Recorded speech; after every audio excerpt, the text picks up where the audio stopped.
Hello guys, bersama saya lagi dalam Alright Nopo Channel. Panas dan gempak sahabat semua. Ya, apabila Khairi Jamaluddin kena bahan, kena tempelak, ya, kena diperingatkan oleh warganet, warga maya, ya, atas kesombongan beliau ketika berada di puncak kuasa, dan sehingga itu membuatkan rakyat berang dan membuat komen-komen yang begitu pedas ditujukan kepada Khairi Jamaluddin ini. Jadi sahabat semua, apa sebenarnya yang berlaku? Ya, ini yang menarik ya untuk saya kongsikan bersama dengan Anda. Tapi sebelum itu, jangan lupa juga untuk terus support Alright Nopo Channel dengan cara tekan butang subscribe, like, dan share. So, mari kita ikuti berita gempa hari ini. Lesen media sosial, cara Khairi layan media ketika dalam kerajaan dan juga ketika mempunyai kuasa diungkit oleh warganet. Jadi mari kita lihat kenyataan ini. Kenyataan bekas Ketua Pemuda UMNO Khairi Jamaluddin agar kerajaan tidak menyalahgunakan sekatan media sosial dilihat mengundang kritikan warganet. Tular kembali dua sudutan video Khairi pada tahun 2016 dan 2017 yang enggan menjawab soalan wartawan serta peringatan bekas Menteri Kesehatan itu kepada setiausahanya ketika itu agar memantau laporan berita supaya tidak kena spin. Rata-rata menyifatkan penyampai Radio Hot FM itu sebagai cakap tidak serupa bikin apabila dilihat tidak melayan media dengan sewajarnya ketika mempunyai kuasa politik. Dan ini antara kenyataan ataupun komen-komen warganet. Berlagak betul ya, lepas tu ada hati nak cakap orang, kata Raizul Zulhim. Mungkin dia ingat akan pegang kerajaan sampai bila-bila, itu yang berani cakap macam tu. Sekarang konon terpaling media pula, seorang lagi berkata. Dan satu lagi komen, bila ada kuasa kerek semacam tambah masa Pak Mertua jadi PM dan tak ada kuasa, konon dialah yang terpaling prihatin.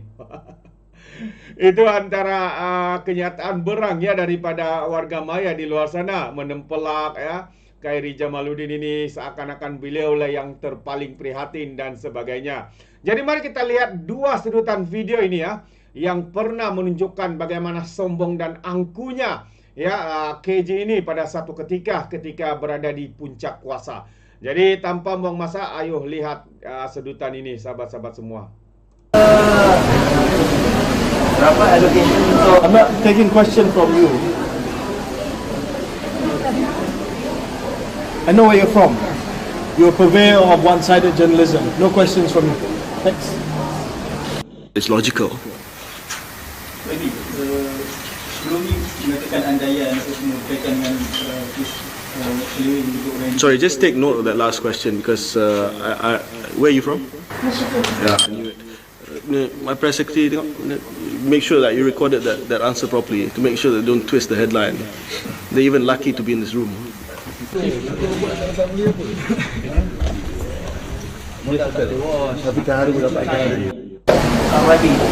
Jadi itu antara dua sedutan video yang dipost oleh warganet, warga maya, warga Malaysia di luar sana, mengingatkan semula betapa biadab, betapa sombong dan angkuhnya ya Khairi ini ketika berada di puncak kuasa. Tetapi hari ini ya seakan-akan seperti mana yang dikatakan oleh warganet, seakan-akan beliau lah yang terpaling prihatin ya dengan perkara ini. Jadi kenapa mereka membuat kenyataan dan begitu berang ya dengan Khairi ini sahabat semua? Jadi ini yang menarik ya untuk saya kongsikan bersama dengan Anda, satu kenyataan ya daripada Khairi Jamaluddin ya di dalam podcast ya podcast Keluar Sekejap episod 116. Beliau berkata untuk bersikap adil, beliau menyokong tujuan perlesenan kepada penyediaan perkhidmatan media sosial dan penyedia perkhidmatan pesanan internet dalam menangani jenayah dan dalam talian.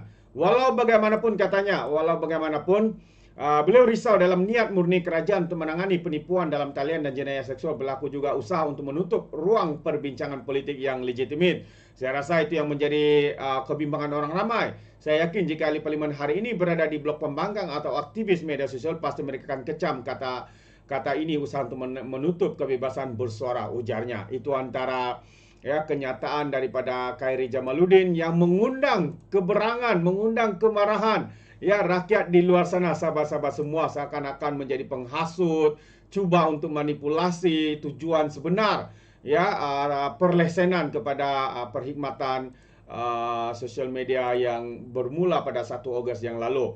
Dengan itu sahabat semua, saya juga ingin membawakan Anda ya kenyataan terkini juga daripada YB Fahmi. Katanya penyedia perkhidmatan nyata kesediaan dilesenkan. Itu antara kenyataan daripada YB Fahmi. Jadi penyedia perkhidmatan pesanan internet dan media sosial secara dasarnya telah menyatakan kesediaan untuk dilesenkan, kata Menteri Komunikasi YB Fahmi Fadzil. Dia berkata perkara itu dinyatakan pada pertemuan dan sesi libat urus bersama beberapa penyedia perkhidmatan itu di Singapura baru-baru ini.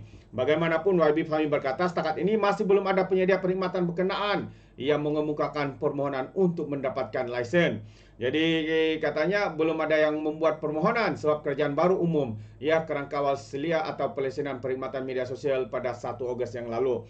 Sekarang proses lebat urus, saya baru balik dari Singapura bertemu dengan semua platform, kata YB Fahmi. Dan dia menambah, saya percaya berdasarkan pertemuan dan perbincangan saya dengan platform, mereka nyatakan kesediaan secara dasar untuk dilesenkan, katanya kepada pemberita selepas merasmikan sidang anak muda program Kita Untuk Kita di Puchong hari ini.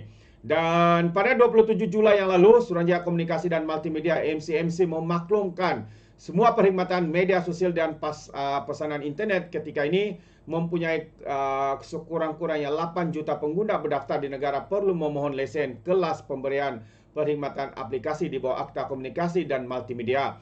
Langkah itu akan dikuatkuasakan bermula 1 Januari depan susulan kerangkawal selia atau perlesenan perkhidmatan media sosial diperkenalkan pada 1 Ogos.